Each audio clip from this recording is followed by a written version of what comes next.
All right, let's dive into one of the most powerful and honestly, one of the most misunderstood ideas in our culture today, vulnerability. We're going to look at how facing our fear, our uncertainty, and our exposure, which is really the heart of vulnerability, can completely change how we live, how we love, and how we lead. Our whole journey today really kicks off right here with this incredible quote from a speech Teddy Roosevelt gave way back in 1910. This whole idea of the man in the arena, it's the fire at the center of everything we're talking about. See, it's not about winning or losing, it's about having the guts to just show up and be seen, even when you have no idea how it's going to turn out. It's about being all in. And that brings us to the core concept, which was totally reframed by the researcher Dr. Brené Brown. After spending decades studying human connection, she found something that just flips our whole understanding of this on its head. Vulnerability, it's not weakness. It's actually our best way to measure courage. It's the starting point, the birthplace for all the deep, meaningful experiences we're all searching for. Okay, so if stepping into that arena is where all the good stuff is, why is it so incredibly terrifying? Why do so many of us choose to just sit on the sidelines, judging and critiquing, instead of daring greatly ourselves? Well, the answer is all around us. It's a culture we're swimming in every single day. This, right here, this one little phrase, this fill in the blank, it pretty much captures the engine of all our fear. We are living in what Dr. Brown calls a culture of scarcity. And this mindset is so common, so pervasive, that most of the time we don't even see it. It's the first thing you think when your alarm goes off. Ugh, I didn't get enough sleep. And it's the last thing you think at night. I just didn't get enough done today. And that feeling, that not enoughness, it follows us everywhere. We're constantly measuring ourselves, comparing ourselves, and always feeling like we're falling short of some impossible, airbrushed ideal. But here's the thing, this isn't some personal failure. It's a cultural epidemic, and it leaves us all feeling like we're constantly behind, constantly lacking something. So this culture of scarcity, it's held up by three main pillars. You've got shame, which is that deep fear of being seen as flawed or not good enough. Then you have comparison, where we're just constantly ranking ourselves and everyone else. And finally, there's disengagement, where it just feels safer to check out, to be quiet, and not to risk anything. And when these three things take over a culture, and a company, a school, even a family, vulnerability becomes pretty much impossible. Now, to really get to the heart of this, we have to zoom in on the most powerful, most toxic of those pillars, shame. It's an emotion every single human feels, but it's the one we are most afraid to talk about. And of course, the less we talk about it, the more and more power it has over our lives. This is Dr. Brown's specific definition, and really, every single word here matters. Shame isn't just being embarrassed.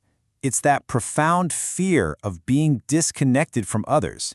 It's that little voice inside that whispers, "There's something wrong with me, and because of that, no one will ever really love or accept me."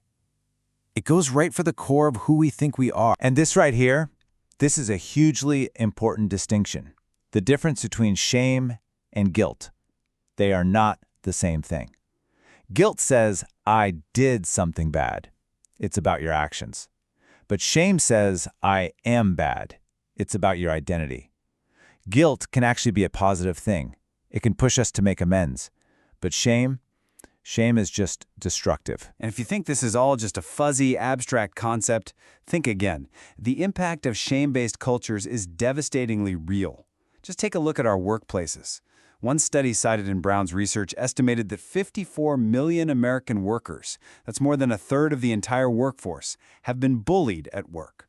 And that's often just a management style rooted in shame, fear, and making people feel small. So, of course, when we're faced with the intense pain of shame and feeling vulnerable, what do? We try to protect ourselves. We build up what Dr. Brown calls emotional armor, these shields we use to try and deflect all that hurt and judgment. But here's the paradox, right? While this armor might feel like it's protecting us from pain, it's also incredibly heavy. It's exhausting to carry around. And worse, it blocks out the very things we want the most. It keeps connection out, it keeps joy out, it keeps us from being our real, authentic self. One of the absolute heaviest shields we carry is perfectionism. We get this idea that if we can just do everything perfectly, look perfect, and live perfectly, then maybe, just maybe, we can avoid all the blame and judgment. But perfectionism isn't really about being our best. It's a defense mechanism. It's that 20-ton shield we haul around hoping it will win us approval. Another really common shield is numbing. And I'm not just talking about drugs or alcohol. We numb with overworking, with being crazy busy, with endless scrolling on our phones, with anything to keep us from actually having to feel our feelings. But we have to remember this crucial fact. You can't selectively numb emotion. When you numb to hard stuff, you automatically numb your capacity for joy, for gratitude, for real connection. So, if hiding behind all this armor isn't working, what's the alternative? How do we actually find the courage to put the shields down and step into the arena? Well, the answer is to lean into the very thing we've been trying so hard to avoid. And this brings us right back to the central, beautiful paradox of this whole body of research. All of the experiences that bring real purpose and meaning to our lives, things like love, belonging, joy, courage, they are all born from vulnerability.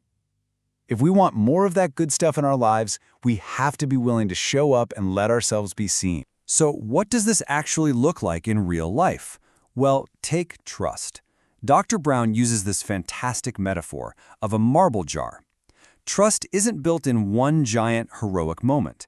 It's built in tiny, small moments of vulnerability, sharing something personal, asking for help, showing up for someone when they need you. Every little act of vulnerability is like adding one marble to the jar. And just as trust is built one marble at a time, it can be lost one marble at a time too. We tend to think of betrayal as these big, dramatic things, right? Lying, cheating. But what the research found is that the most common, most corrosive form of betrayal is simply disengagement. It's that slow, quiet process of just stopping to care, of letting the connection just fade away. Okay, so let's see how all of this starts to build a real solution. By putting down our armor and choosing to lean into vulnerability, we can start to move away from a life defined by scarcity and toward what Dr. Brown calls a wholehearted life. And here's the key shift. It's so simple but so profound. The opposite of scarcity isn't abundance, it's just enough. Wholehearted living isn't about having it all or being perfect. It's about knowing, deep down in your bones, that you are already worthy of love and belonging. Right now, exactly as you are. It's the belief that says, I am enough. Getting there isn't a one-time fix. It's a practice. Dr. Brown calls it building shame resilience, and it involves these 4 basic steps. First, just learning to recognize shame and what triggers it for you. Second, reality checking those messages you're telling yourself. Third, reaching out to people you actually trust. And finally, speaking your shame. Because shame absolutely cannot survive being spoken out loud. It thrives in silence. Ultimately, daring greatly is all about a shift in focus. It's about moving away from trying to know everything and be perfect to simply being our authentic, messy, imperfect selves. It's about finding the courage to show up and let ourselves be truly seen, warts and all. And that brings us right back to where we started. The arena is calling. Yes, it's where the hurt can happen, but it's also the only place where joy, connection, and true meaning can be found. The credit doesn't belong to the critic and the cheap seats. It belongs to the one who's brave enough to step inside. And the only real question left is, are you willing?